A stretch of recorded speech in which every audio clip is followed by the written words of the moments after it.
மகிழ்ச்சி அன்பர்களே, இன்னைக்கு உங்களுக்கு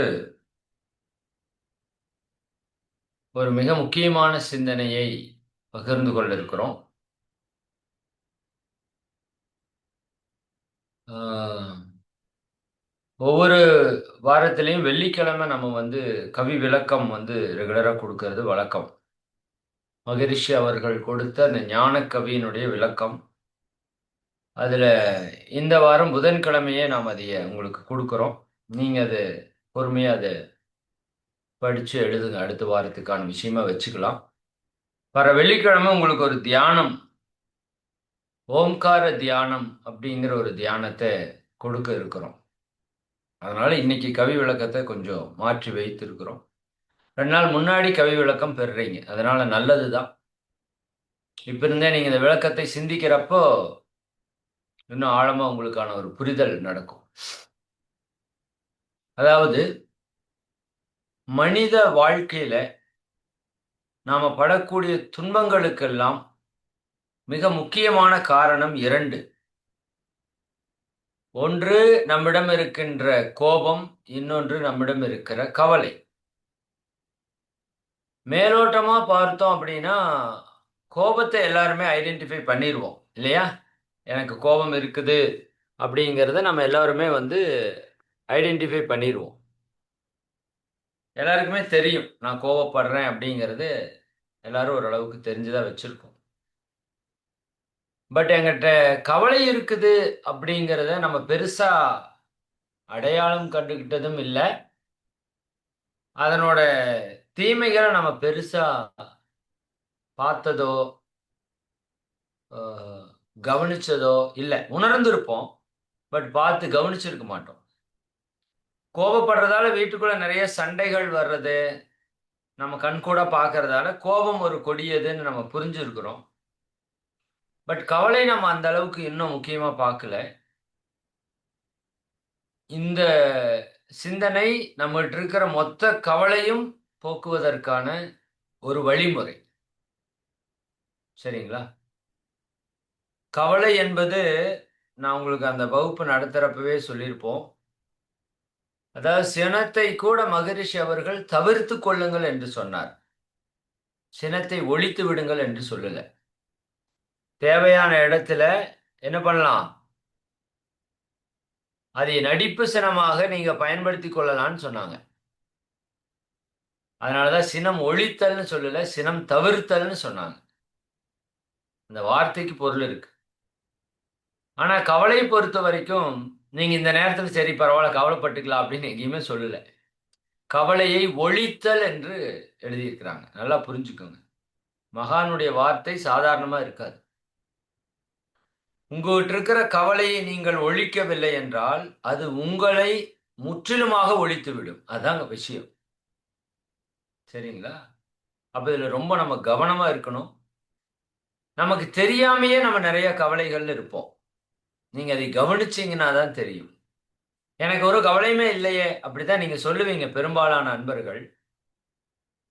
ஆனா உங்க லைஃப்ல உங்களுக்கு வரக்கூடிய எண்ணங்கள் எடுத்து கவனிச்சீங்க அப்படின்னா, உங்களுக்கு கடந்த காலத்துல யாரோ என்னென்னவோ பண்ணியிருப்பாங்க. அதெல்லாம் நெனச்சு, நெனச்சு நீங்க கவலைப்பட்டுட்டு இருப்பீங்க. உங்க வாழ்க்கையில பல விஷயங்கள நீங்க இழந்திருப்பீங்க. அத நெனச்சு நீங்க கவலைப்பட்டுட்டு இருப்பீங்க. எதிர்காலத்துல என்ன நடக்குமோ அப்படிங்கிற பயம் கூட நெறைய பேருக்கு கவலையாக மாறிவிடும். இப்ப இருக்கிற சூழல்ல நம்மளோட உடல்நிலையை பொறுத்து எனக்கு இது சரியில்ல, அது சரியில்லைன்னு கவலைப்படுவோம். என்னுடைய கணவர் சரியில்ல, என்னோட குழந்தைகள் சரியில்ல, என்னோட பெற்றோர் சரியில்ல, என்னோட வாழ்க்கை சரியில்ல, எனக்கு தொழில் சரியில்ல. எல்லாம் கவலைகள்ல அடக்கம். மகரிஷி சொல்வாங்க, "சிக்கல் இல்லாத மனிதர்களே இந்த உலகத்தில் இல்லை. ஆனால் கவலை இல்லாத மனிதர்கள் இருக்கிறார்கள்." வாழ்க்கைனா கண்டிப்பா சிக்கல் வரத்தான் செய்யும். சரிங்களா? வாழ்க்கைனாலே மகரிஷி சொல்லுவாங்க, "உடலும் உயிரும் சிக்கிக் கொண்டது." அப்ப சிக்கல் என்பது அங்க தொடங்கிருச்சு. அப்ப எப்ப பிரியும்? சிக்கல் எப்ப இல்லாம இருக்கும்? 2 பிரிஞ்சா சிக்கல் இருக்காது. இல்லையா? அப்ப அதுவரைக்கும் சிக்கல் இருக்கத்தான் செய்யும். சிக்கல் அப்படிங்கிறத சேலஞ்சா பாருங்க. அந்த சிக்கல் இருக்கிறதால தான் வாழ்க்கை நமக்கு நல்லா இருக்கு. இல்லாட்டி அந்த வாழ்க்கை போர் அடிச்சிரும். யாருக்குமே வாழ்றதுக்கு விருப்பம் இருக்காது. அடுத்த க்ஷணம் என்ன நடக்குதுன்னு நமக்கு தெரியாது.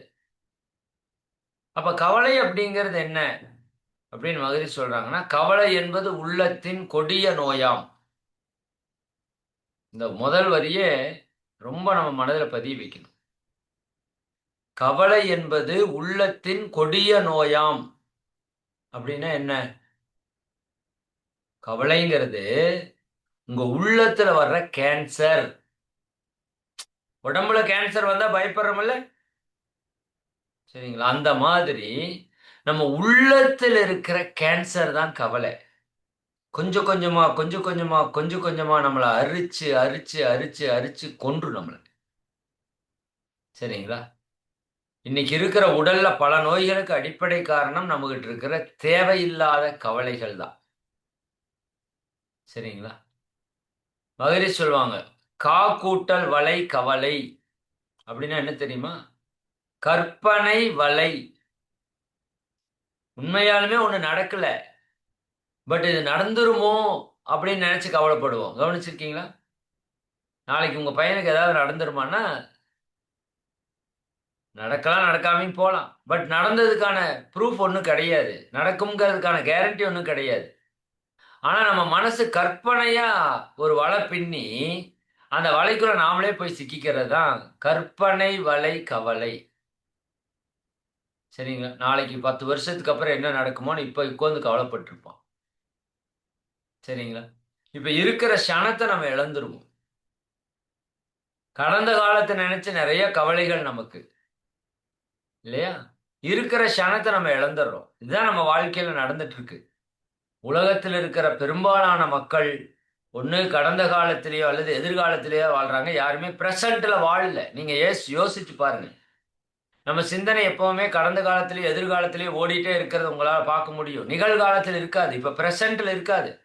இருக்கிறதுல என்ஜாய்மென்ட் பண்றது, இருக்கிறதுல விழிப்புணர்வோட சந்தோஷமா இருக்கிறதுன்னு யாருமே இல்ல. அப்படி இருந்தா கவலை வராது. புரியுதுங்களா? அப்ப கவலை என்பது உள்ளத்தின் கொடிய நோய் என்பதை நீங்கள் முதல்ல அண்டர்ஸ்டாண்ட் பண்ணணும். இது புரிஞ்சாதான் கவலை ஒழித்தல் பயிற்சியே பண்ணுவோம். நெறைய பேர் எனக்கெல்லாம் எந்த கவலை இல்லைன்னு சொல்றீங்க. ஆனா உட்கார்ந்து எழுதி பாருங்க. அத்தனை கவலைகள் உங்ககிட்ட இருந்து வெளிப்படும். சரியா? இது ஏன் வருது? கவலை என்பது உள்ளத்தின் கொடிய நோய். கொடிய நோய். அது எதனால வருது? கணக்கு தவறாய் எண்ணம் ஆற்றலாலாம். நம்மளோட தாட் இருக்குல்ல, எண்ணம். இது எப்படி செயல்படுது? தப்பு தப்பா கால்குலேட் பண்ணுது. கணக்கு தவறாய் எண்ணம் ஆற்றலாலாம். இப்போ உங்க வீட்ல ஹஸ்பண்ட் அண்ட் ஒய்ஃப் இருக்கிறீங்க. கணவர் இப்படித்தான் இருக்கணும்னு நீங்க நினைக்கிறீங்க. உங்க எண்ணத்துல. பட் அவர் அப்படி இருக்கிறதுக்கு வாய்ப்பு இருக்குதா? இருந்தாலும் இருக்கலாம், இல்லாமையும் போலாம். உதாரணத்துக்கு அவரு இப்ப சொல்லிட்டு போயிட்டாரு. இன்னைக்கு சாயங்காலம் படத்துக்கு போலாமா? எல்லாரும் 6 மணிக்கு ரெடியா இருங்க. நான் கம்பெனிலேருந்து, ஆபீஸ்லேருந்து சொல்லிட்டு வந்துடுறேன். சரிங்களா? அப்படித்தான் காலையில போகுது. சாயங்காலம் 6 மணி ஆச்சு அவர் வரல. சரிங்களா? இப்ப உங்களுக்கு உடனே ஒரு துன்பம். எல்லாம் ரெடியா இருக்கிறீங்க. அவர் வரல. உடனே துன்பம், துக்கம், ஒரு கவலை. அவர் மேல ஒரு வருத்தம். 6 மணிக்கு வரேன்னு சொல்லிட்டு அந்த ஆள் வரல. என்னை ஏமாத்திட்டாரு. கவலைப்படுறீங்க, வருத்தப்படுறீங்க, வேதனைப்படுறீங்க. கஷ்டப்படுறீங்கல்ல? சரி. இது நீங்க கால்குலேட் பண்ணது என்ன? அவர் 6 மணிக்கு வருவாருன்னு. பட் அவரோட இயல்புன்னு ஒண்ணு இருக்குல்ல. அப்படித்தான் பலமுறை நம்மகிட்ட சொல்லிட்டு போயிருப்பாரு. ஆனா வர்றது லேட்டா தான் வருவாரு. அப்ப நீங்க என்ன யோசிச்சுக்கணும்? வந்தாலும் வருவாரு. வராம போனாலும் வாய்ப்பு இருக்கு. நம்ம கர்மா சரியா இருந்தா 5:45க்கே கூட வந்துருவாரு. சில நேரம் அப்படியும் நடக்கும். நம்ம கர்மா சரியில்லாட்டி 6 மணிக்கு வர்ற மனுஷன அங்க மேனேஜர் ஏதாவது புடிச்சு வச்சு 6:30க்கு அனுப்புவாரு. புரியுதுங்களா? அப்ப நாம ஒரு கால்குலேஷன் பண்ணி வச்சுக்கிறோம். இப்படித்தான் நடக்கணும். எதிர்பார்ப்பு. கண்டிஷன் மைண்ட்ன்னு சொல்லுவாரு ஓஷோ. நாம உன்ன கண்டிஷன் பண்ணி வைக்கிறோம். இது இப்படித்தான் இருக்கணும் அப்படின்னு. அது நடக்கல அப்படின்னா, அங்க ஒரு பிரச்சனை. தப்பு கணக்கிட்டு தானொன்றை எதிர்பார்த்தால் ஒப்புமோ இயற்கை விதி? மகரிஷி கேட்கிறாங்க. நீ தப்பு தப்பா கணக்கு போட்டு நீ உன்னை எதிர்பார்த்தீன்னா, தப்பு கணக்கிட்டு தான் ஒன்றை எதிர்பார்த்தால் ஒப்புமோ இயற்கை விதி. இந்த பிரபஞ்சத்துல இயற்கையில ஒரு விதி இருக்குல்ல, செயலுக்கு விளைவுங்கிறது, இயல்பூக்க நியதிங்கிறது. அந்த விதிக்கு அது ஒத்து போகுமா? அப்போதைக்கு அப்போது அளிக்கும் சரி விளைவு. எப்போதும் கவலையுற்று இடர்படுவார் இதை உணரார். எப்பவுமே கவலைப்பட்டுட்டு இருக்கிறவங்க இந்த உண்மையை உணர மாட்டாங்க. தப்பு தப்பா கால்குலேட் பண்ணுவாங்க. கவலை எதனால வருது? சரிதாங்களா? மகிழ்ச்சி சொல்லுவாங்க, உங்களுடைய இருப்புக்கும் எதிர்பார்க்கும் இருக்கிற வித்தியாசம் தான் கவலையா வருது. என்கிட்ட 1000 ரூபாய் இருக்கு, எனக்கு 5000 ரூபாய்க்கான பொருள் வேணும்னு நான் நினைக்கிறேன். என்னுடைய கருத்துக்கும் மற்றவருடைய கருத்துக்கும் இருக்கிற வேறுபாடு தான் கவலையா வருது. அவர் ஒன்னு சொல்றாரு, நான் ஒன்னு சொல்றேன். நான் உங்களுக்கு அதை பத்தி எக்ஸ்பிளைன் கொடுத்துருக்கிறேன். அவர் சொல்றது அவரை பொறுத்த வரைக்கும் சரி, நீங்க சொல்றது உங்களை பொறுத்த வரைக்கும் சரி. ரெண்டுமே சரி. தவறு என்று ஒன்று இங்க இல்லை. சரிங்களா? மன்றத்துக்கு நீங்க வந்துட்டு இருக்கீங்க, மன்றத்துக்கு போனா சரின்னு சொல்லுவீங்க. மன்றத்தை ஒருத்தர் வராதவர் மன்றத்துக்கு போனா சரி இல்லைன்னு சொல்லுவார். இப்ப ரெண்டு கருத்துமே சரிதான். அவரை பொறுத்த வரைக்கும் அது சரி, உங்களை பொறுத்த வரைக்கும் இது சரி. இப்ப ரெண்டு பேரும் சரின்னு போயிட்டா பிரச்சனையே இல்லை, கவலையே இல்லை. ஆனா ரெண்டு பேருக்கு இருக்கிற கருத்து வேறுபாடுகள், அதே என்னவா வருது? கவலையா வருது. எதிர்பார்ப்புகள் ஏமாற்றமாய் கவலையா வருது. சரிங்களா? அப்ப தப்பு தப்பா நம்ம கால்குலேட் பண்றோம். சரியா? 1+1 இட் இஸ் ஈக்குவல் டு 2. இதுதான் இயற்கை. 1+1 3 அப்படின்னு போட்டுட்டு அது தப்புன்னு போடுறாரு ஆசிரியர்னா கவலைப்படுறோம். ஐயோ தப்பா போட்டாரு. ஏன்னா நீங்க போட்டது தப்பு, நீங்க போட்ட கணக்கு தப்பு. 1+1 2ன்னு போட்டிருந்தா கரெக்டா இருக்கும்.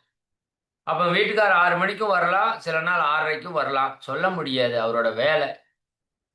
சரிங்களா? எங்களுக்கு குடும்பத்துக்காக தான் அவர் இவ்வளவு தூரம் உழைக்கிறாரு. வந்தா சந்தோஷம், வரலைன்னா ரொம்ப சந்தோஷம். இன்னொரு நாள் போவோம், இன்னொரு நாள் போவோம். என்ன நாளைக்கு என்ன செத்தா போயிட போறோம்? ஒரு விதத்துல நாம நாளைக்கு இருக்க மாட்டோங்கிறது யோசிக்கணும். இன்னொரு விதத்துல நாம இருக்கிறோம். என்ன இருப்ப? ஒரு சினிமாவுக்கு போலினா என்ன இப்ப? அந்த புரிதல் வந்துடுச்சுன்னா அங்க கவலை இல்ல, வருத்தம் இல்லை. சரிங்களா? அப்ப கணக்கு தவறாய் எண்ணம் ஆற்றலாலாம். நம்ம எண்ணம் தப்பு தப்பா கால்குலேட் பண்ணுது. அதுக்கு முழுமை தெரியாது. சரிங்களா? கவலை என்பதோ வாழ்வின் சிக்கல் கண்டு. இது ஒரு முக்கியமான விஷயம். கவலை ஏன் வருதுன்னா, நம்ம வாழ்க்கையில பல சிக்கல்கள் வருது. உடல்ல நிறைய நோய்கள், அது ஒரு சிக்கல். மனதுல நிறைய குழப்பங்கள், அது ஒரு சிக்கல். பொருளாதார பிரச்சனைகள் சிக்கல், குடும்ப உறவுகளிலே பிரச்சனைகள் சிக்கல், சமுதாயத்திலிருந்து சில சிக்கல்கள், இறை உணர்வு கூட நமக்கு ஒரு சிக்கல் தான், ஒரு பிரச்சனை தான், ஒரு சவால் தான். இப்படி வாழ்க்கையில நிறைய சிக்கல்கள் வருது. கவலை என்பதோ வாழ்வின் சிக்கல் கண்டு, அந்த சிக்கல் வந்த உடனேயும் கலங்கி மனம் திகைப்படையும் நிலைமையாகும். கவலை எப்போ வருதாமா? சும்மா இருக்கிறப்ப வர்றதில்ல. ஒரு பிரச்சனை வந்துருச்சு, என் பையன் லவ் பண்ணிட்டான் அப்படின்னு தெரிஞ்ச உடனேயும் நெஞ்ச பிடிச்சிடுறீங்க. என் புள்ள லவ் பண்ணிட்டா அப்படின்னா முடிஞ்சது. அது வேற கேஸ்ல பார்த்துட்டா அப்படின்னா அவ்வளவுதான். ஏன்? இது ஒரு சிக்கல் உங்க வாழ்க்கையில. வேலை கிடைக்கல, அது ஒரு சிக்கல். உடல் ஒரு நோய், அது ஒரு சிக்கல். சிக்கல் தானே? சரிதானே? சிக்கலை சீக்கிரம் ஜெயிச்சிடலாம், அது ஒரு பிரச்சனை கிடையாது. அது கவலையா மாறாம பார்க்கணும்.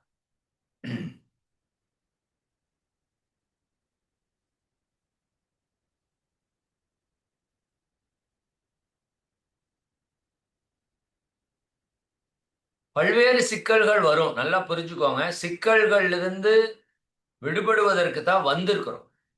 சிக்கல் வரக்கூடாதுன்னு நினைக்க கூடாது. வாழ்க்கையே சிக்கல் தான். சரிங்களா? பட் சிக்கலுக்குள்ள நீங்க போய் சிக்காம இருக்கிறது எப்படிங்கிறத இங்க கான்செப்ட். இப்ப எல்லாரும் என்ன பண்றோம்னா சிக்கலுக்குள்ள நாம போய் உட்கார்ந்துக்கிறோம். அதனால நமக்கு தீர்வு தெரியல. இதே அடுத்தவன் சிக்கலை கொண்டுட்டு வர சொல்லுங்க, நீங்க 1000 தீர்வு சொல்லுவீங்க. உங்க சிக்கலுக்கு உங்களால தீர்வு சொல்ல முடியாது. என்ன காரணம்? நீங்க சிக்கலுக்கு உள்ள போயிட்டீங்க.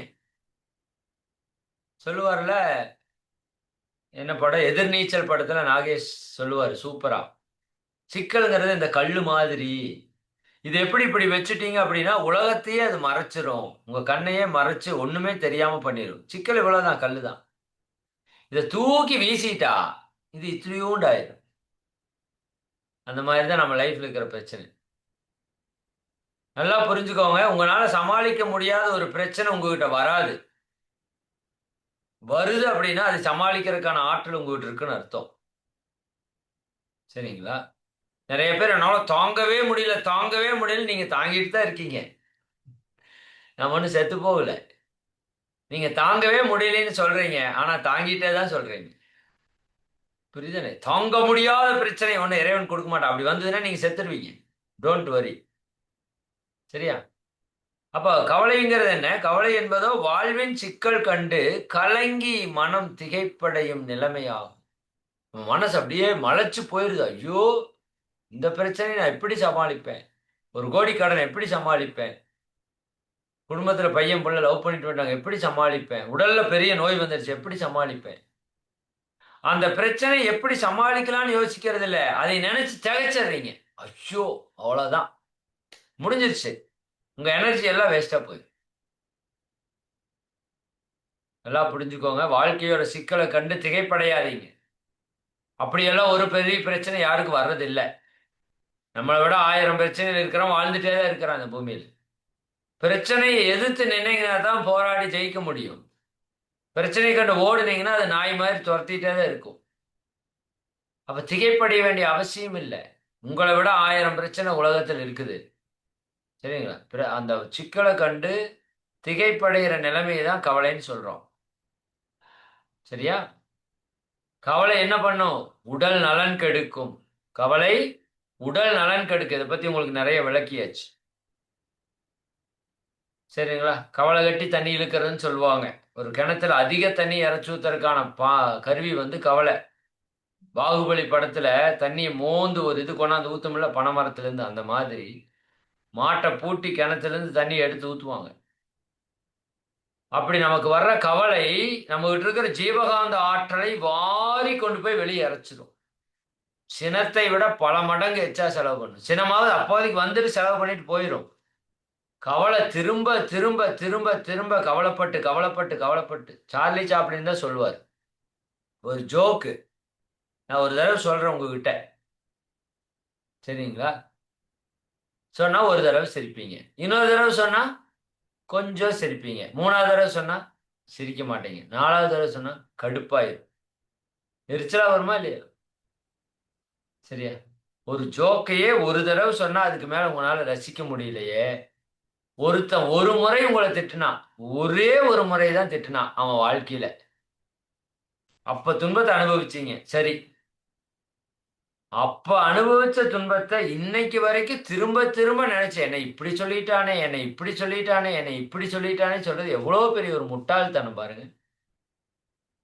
இதே ஒருத்தர் பாராட்டினதை டெய்லி நினைச்சு என்னை நல்லா சொல்லிட்டாரு என்னை நல்லா சொல்லிட்டாரு நினைச்சா நம்ம எப்பவோ நல்லா இருந்திருக்கலாம். ஆனா நம்மளை பாராட்டினதே, நமக்கு நல்லது பண்ணதெல்லாம் மறந்துட்டு 4 பேர் எப்பயாவது நமக்கு ஒரு தீமை பண்ணியிருப்பான், அதை திரும்ப திரும்ப நினைச்சு நினைச்சு நினைச்சு நினைச்சு கவலைப்பட்டு துக்கப்பட்டு துயரப்பட்டு, இல்லையா? அப்படித்தான் போகுது நம்ம லைஃப்.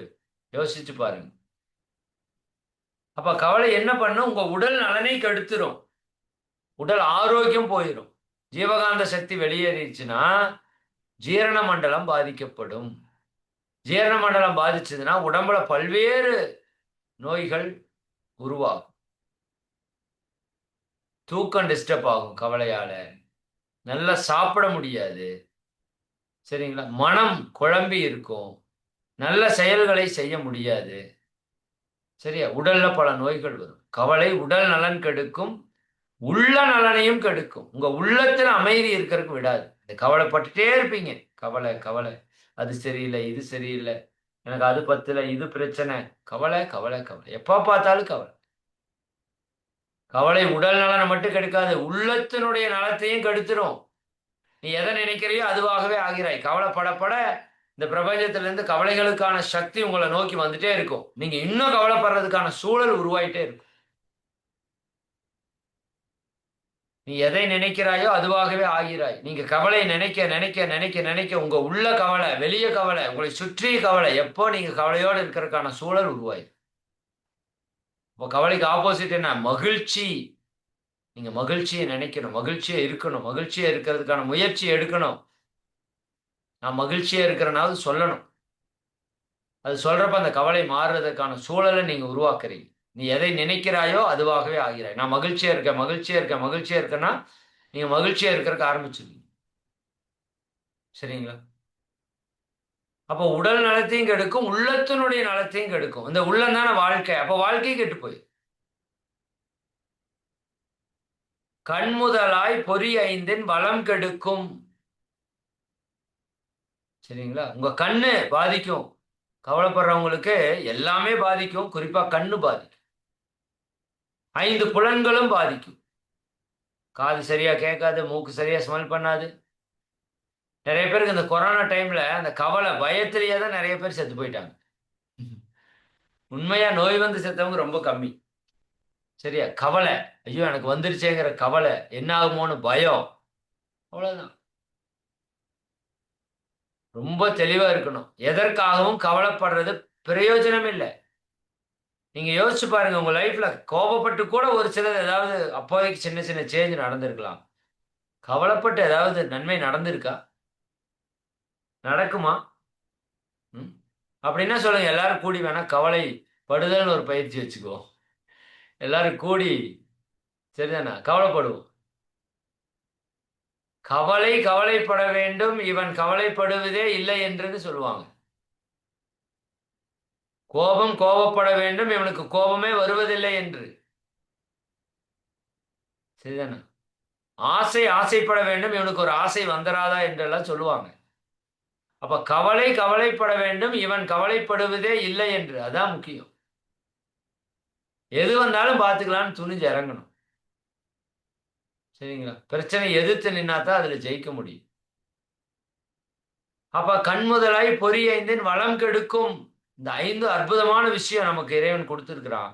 இதனுடைய வளத்தை எல்லாம் நீங்க அழிச்சிருவோம், இழந்துருவோம். சரிங்களா? அப்ப என்ன பண்ணலாம்? கவலையினை என்ன பண்ணி சரி பண்றது? முயற்சி. ஒரு கடன் ஆயிருச்சு, முயற்சி பண்ணுவோம். ஒரு உடல்நலன்ல ஒரு பிரச்சனை, முயற்சி பண்ணுவோம். உடற்பயிற்சி பண்ணுவோம். 5 நலமுறை கடைபிடிப்போம், முயற்சி பண்ணுவோம். முயற்சி, சிந்தனை, இவற்றால். முயற்சி மட்டும் பத்தாது, சிந்திக்கணும். கவலைப்பட்டதால என்னைக்காவது யாராவது வாழ்க்கையில மாற்றம் வந்திருக்கா? யோசிச்சு பாருங்க. நான் கவலைப்பட்டு கவலைப்பட்டு இது மாறிடுச்சுன்னு யாராவது சொல்ல முடியுமா? வாய்ப்பே இல்லை. சிந்திக்கணும். அதான் கவலை ஒழித்தல் பயிற்சி கொடுக்குறாரு அட்டவணை. உன்னோட கவலைகள் எல்லாம் எழுது. எதனால வந்த கவலை, எப்படி அந்த கவலையை பிரிக்கணும், இந்த கவலையை உடனடியா தீர்க்கணுமா? சிந்தனை.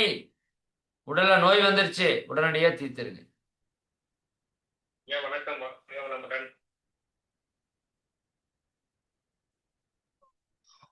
மன்னிக்கணும், நடுவில் ஒரு கால் வந்துருச்சு. ஆட்டோமேட்டிக்கா அட்டன் ஆயிடுச்சு. சரி. அப்போ கவலை அப்படிங்கிறத உடனடியா தீர்க்கிறதுன்னு சிலது இருக்கு. அது என்னங்கிறத நான் உங்களுக்கு சொல்லியிருப்பேன். அதை உடனடியா தீர்க்கணும். சரிங்களா? நம்ம உடம்புல வர்ற நோயோ, கடன் தொல்லைகளோ, சொத்து பிரச்சனைகளோ இருந்ததுன்னா அது இம்மீடியட்டா சால்வ் பண்ணணும். சரிங்களா? அதுக்கு டைம் எடுக்கக்கூடாது. விட்டீங்கன்னா அது பெருசாயிரும், குடும்பமே பிரிஞ்சு போயிடும், உடம்புல பல நோய்களை இன்க்ரீஸ் பண்ணிடும். சரிங்களா? ரெண்டாவது, அனுபவிச்சே தீர்க்க வேண்டியதுன்னு சிலது இருக்கும். சிலது நடந்திருக்கும், அதை நம்மளால மாற்ற முடியாது, நம்ம கையில் இல்லை. ஒரு பொருளாதார இழப்பு பெருசா நடந்திருக்கலாம். அது போய் உடனே ரெக்கவர் பண்ண முடியுமான்னா சிலது முடியும், சிலது முடியாது. முடியாத அக்செப்ட் பண்ணிக்க வேண்டியதுதான், ஏற்றுக்கொள்ள வேண்டியது. ஒரு மரணம் நம்ம வீட்டுல நடந்திருக்கலாம், அதை நீங்க திருப்பி கொண்டாட முடியுமா? முடியாது. அதை ஏற்றுக்கொள்ள வேண்டியதுதான், அனுபவிச்சு தீர்த்துக்க வேண்டியதுதான். அனுபவிச்சாச்சு, அவ்வளவுதான். அதுக்குன்னு ஒவ்வொரு நாளும் நினைச்சு நினைச்சு அனுபவிக்கணும் இல்லை.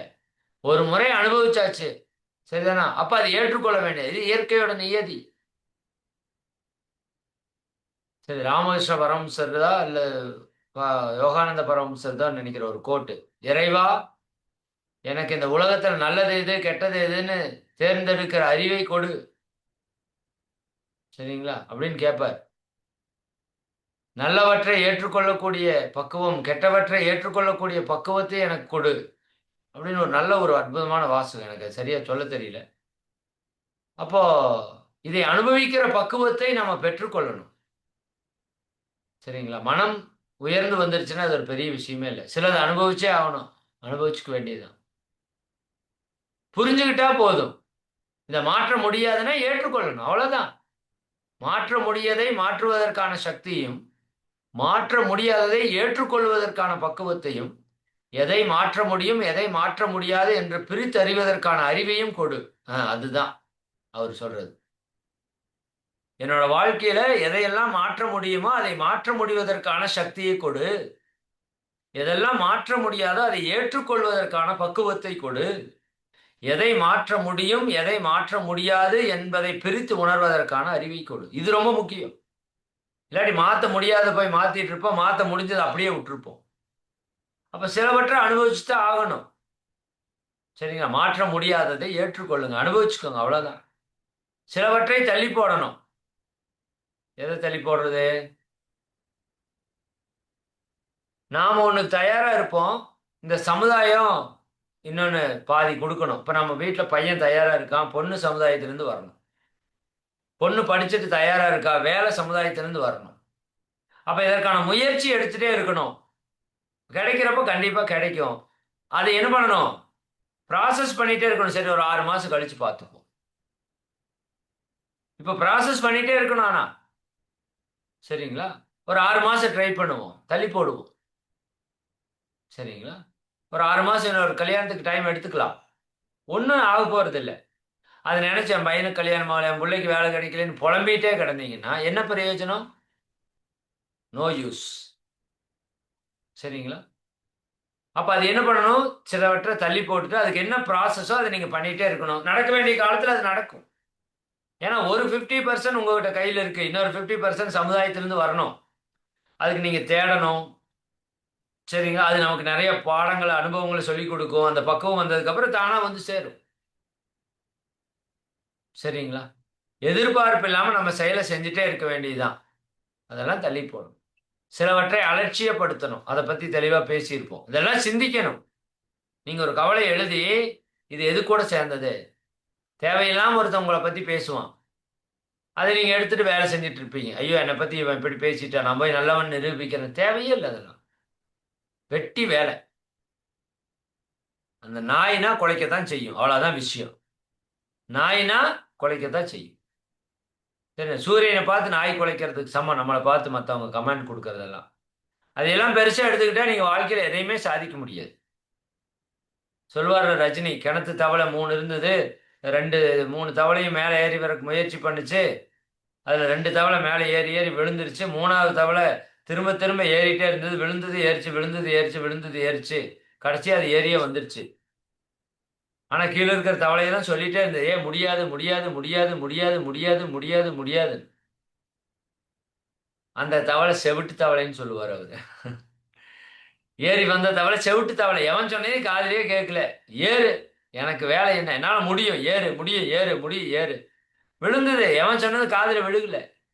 நாமளும் செவிட மாதிரி போயிட்டே இருக்க வேண்டியதுதான் அடுத்தவங்களோட விமர்சனத்துல. அது உண்மையாலுமே உண்மை இருக்குது, நல்லது இருக்குதுன்னா எடுத்துக்கலாம். என் மேல ஒரு குறை வருதுன்னா என் மேல உண்மையாலுமே தப்பு. இப்போ உதாரணத்துக்கு 1:30 மணிக்கு வகுப்பு முடிக்கணும், 1:40 1:50க்கு தான் வகுப்பு முடிக்கிறேன். ஒருத்தர் என்கிட்ட சொல்றாங்க, தம்பி 1:40 1:50 வரைக்கும் வகுப்பு எடுத்துறீங்க, எங்களுக்கு பசி ஆயிருது.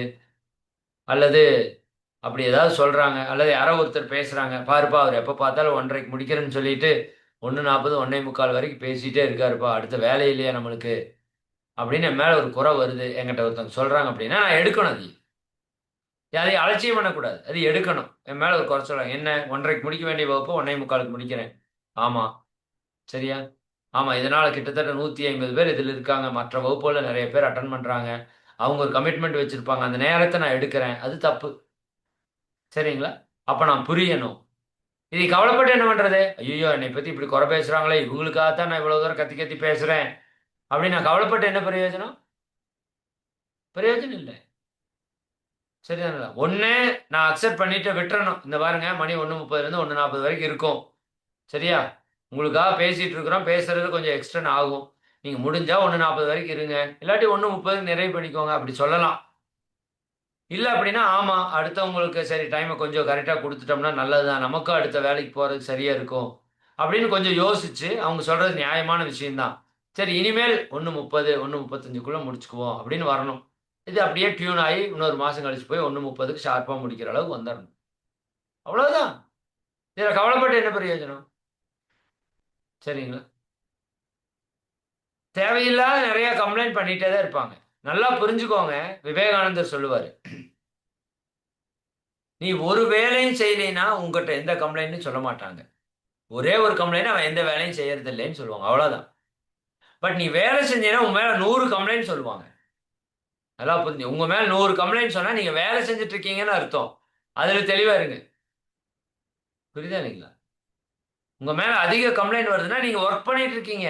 ஒர்க் பண்றவன் மேல தான் கம்ப்ளைண்ட் வரும். ஒர்க் பண்ணுங்க தப்பில்ல. கம்ப்ளைண்ட் வரட்டும். குறை, குற்றம் சொல்லுவாங்க. சொல்லத்தான் செய்வாங்க. அது இயல்பு. அத பார்த்துட்டு நிக்கக்கூடாது. அப்ப முயற்சி பண்ணணும். அந்த பிரச்சனை, சிக்கல் என்னன்னு பார்த்து, அதுக்கு முயற்சி பண்ணணும். என்ன பண்ணா அதிலிருந்து வெளிப்பட முடியும்? சிந்திக்கணும். முயற்சி, சிந்தனை இவற்றால் கடமையினை தேர்ந்தாற்றி வெற்றி கொள்வோம். உங்க டியூட்டி கரெக்டா செஞ்சுட்டு வாங்க. முயற்சி பண்ணுங்க, சிந்தனை பண்ணுங்க. என் கடமை என்ன? உங்க உடலுக்கான கடமை உடற்பயிற்சி, மனதிற்கான கடமை தியானம், பிறருக்கு செய்ய வேண்டிய கடமை, குடும்பத்துக்கு செய்ய வேண்டிய கடமையை தெளிவா செஞ்சுட்டு வாங்க. நிச்சயமா உங்க கவலையிலிருந்து நீங்க விடுபட்டுருவீங்க. இவ்வளவுதான் விஷயம். இப்ப முயற்சி, சிந்தனை இவற்றால் என்னுடைய கடமையை சரியா செய்யணும். நிறைய பேர் கடமையை சரியா செய்யறது இல்ல. உங்களுக்கான பயிற்சி தான் தனக்கான கடமை. உங்க குடும்பத்திற்கான கடமைன்னு ஒண்ணு இருக்கு. அதை கரெக்டா செய்யுங்க. இந்த சொசைட்டிக்கான கடமைன்னு ஒண்ணு இருக்கு. அதையும் கரெக்டா செய்யுங்க. எதெல்லாம் விட்டுட்டு எஸ்கேப் ஆகுறீங்களோ அங்கெல்லாம் பிரச்சனை வரும். அண்டர்ஸ்டாண்ட் ஆச்சா? சரி, மிக்க மகிழ்ச்சி. நிறைவு பண்ணிக்குவோம். அருட்பேராற்றல் கருணையினால் நீங்களும் உங்கள் அன்பு குடும்ப உறுப்பினர்கள் அனைவரும் உடல் நலம், நீலாயுள், நிறை செல்வம், உயர் புகழ், மெஞ்ஞானம் ஓங்கி இறை உணர்வு, அறநெறி, கல்வி, தனம், தானியம், இளமை, வலிவு, துணிவு, நன்மக்கட்பேறு, அறிவில் உயர்ந்தோர் நட்பு, அன்புடைமை, அகத்தவம், அழகு, புகழ், மனிதமதி, புணர்ந்து ஒழுகும் பண்பு, பொறுமை எனும் பேறு 16 பெற்று பெருவாழ்வு வாழ்க. வாழ்க வளமுடன், வாழ்க வளமுடன், வாழ்க வளமுடன். மிக்க மகிழ்ச்சி. அனைவருக்கும் நன்றி.